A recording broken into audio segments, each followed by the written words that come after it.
Welcome back to the Aubergine Chef. Now today we'll be making cake pops, which is a great petit four size dessert treat that you can use leftover cake and icing for. And as you know from many of my episodes, cake is great for freezing. It stays frozen really well for about 2 to 6 months depending on the type of cake. And icing also freezes pretty good, or pretty well, for about 1 month to 2 months. And so if you have any leftover cake or anything like that, or cake scraps, such as if you were cutting off the top of the cake, this is a great recipe or a great way to use up all those scraps without having to throw them away.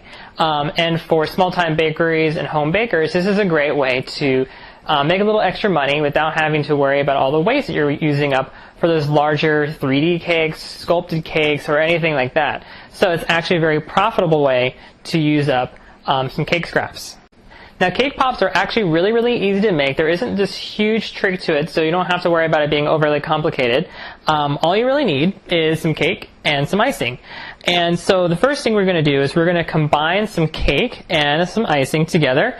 Now in this bowl I have 11.5 ounces of cake and 2.5 ounces of icing, and that ratio seems to be pretty acceptable in terms of getting the cake nice and moist without getting it sopping wet or too soft. So it's like malleable and it holds its shape, but it's not dry and crumbling apart either. And on the recipe on my website, www.theauberginechef.com, will have larger batches in it, including a 1 9-inch layer, which is 1 pound 7 ounces, about, and then 2 9-inch layers, which is 2 pounds 13 ounces, about. I'm just making a small batch here because I have several different kinds of cake that I had in my freezer that I'm clearing out. I have the chocolate cake from the Devil's Food Cake episode. I have the pumpkin cake from the pumpkin cake episode, and then I have some vanilla cupcakes, which I just had lying in the freezer. And I also have chocolate Swiss buttercream, vanilla Swiss buttercream, which is basically the same kind of buttercream, just one has cocoa butter in it, or cocoa powder in it. And then I also have the caramel Swiss buttercream, which I used in the pumpkin cake episode. So feel free to use your favorite cake recipes, your favorite icing recipes, box cake, canned icing if you don't have the time. I won't judge you, but it's a really simple, easy recipe, and all you really need to do is have some decorative toppings such as candy, chocolate chips, sprinkles, dragées, whatever you have. As long as you have some imagination, you can do whatever you want, and some lollipop sticks and some coating chocolate, or tempered chocolate if you feel like doing that. And all coating chocolate is it's also called chocolate bark or candy melts. You can usually get them in arts and crafts stores, and even some grocery stores have them now. And coating chocolate is regular chocolate, but it's had the cocoa butter taken out and replaced with vegetable oil. So that way you don't have to worry about tempering it and having it not set up correctly if you don't temper it. So it's really easy to use, in other words. So the first thing we need to do is we need to crush up the cake with the icing. Alright, so like I said, I have 11.5 ounces of cake and 2.5 ounces of chocolate Swiss buttercream.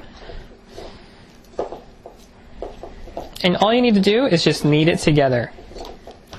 Okay, so basically once it comes together in a nice ball, nice, not too sticky ball, that's pretty much where you need to be. So what we're going to do is we're going to let it stiffen up just a little bit by putting it in the refrigerator for about half an hour. You can put it to the refrigerator for up to 2 or 3 days. Make sure you cover it with some plastic wrap, and then when we come back, we're going to roll it into little 1 inch and 1.5 inch balls. Okay, so I have some of the vanilla cupcakes with vanilla Swiss buttercream mixed together in this batch. It was refrigerated for about 30 minutes. And so all we're going to do is we're going to take a ball of dough, or a ball of the cake crumbs with the icing, just roll it up. And it should be about 1 inch in diameter. Try to get it nice and smooth so that way it looks nice and smooth when we dip it in the chocolate. And if you're wondering about how much they weigh,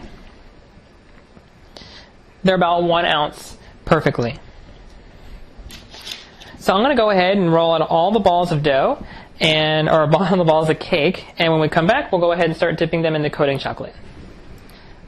Okay, so once you've rolled all your cake balls, stick a little lollipop stick into the bottom of the cake ball using a little bit of coating chocolate to secure it. Basically, you just want to dip the lollipop stick into the coating chocolate first, and then stick it into the cake ball. Then, just like if you were doing caramel apples or candied apples, roll the cake ball in the chocolate and allow some of the excess to drip off. Then use a piece of styrofoam to hold on to the cake pop so you don't get a foot forming.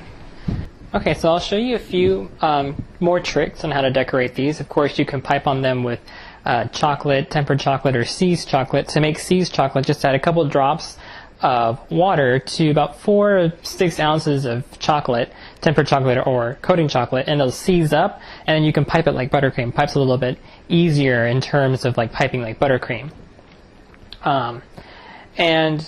You can of course use gum paste or fondant to decorate them, but we're just going to take it simple. So I'll show you how to do them tuxedo style, like a strawberry. So once you have one dipped in white chocolate,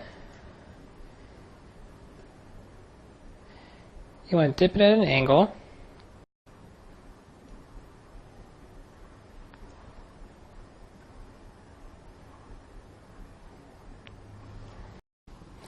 And then using a toothpick, just draw on the final design. So that way you don't have to fool with the piping bag.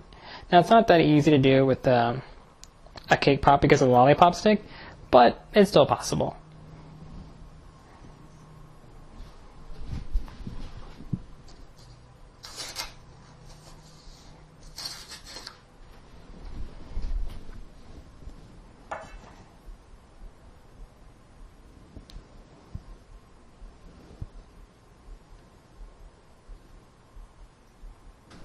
Okay, and if you want to do a white chocolate drizzle, the easiest thing to do is to use a knife rather than a piping bag. It's just a little bit easier, unless you're doing a whole bunch of them, where a piping bag might be a little bit more convenient as in moving around. But we used to do this all the time in the grocery store. In the grocery store, we made tons and tons and tons of strawberries and cookies that were drizzled like this. So all you need to do is take a knife, and then just flicking your wrist back and forth, you can create a striped design. And it's pretty easy. I'll show you one more time. So just dip it in, shake off some of the excess where it's kind of thick.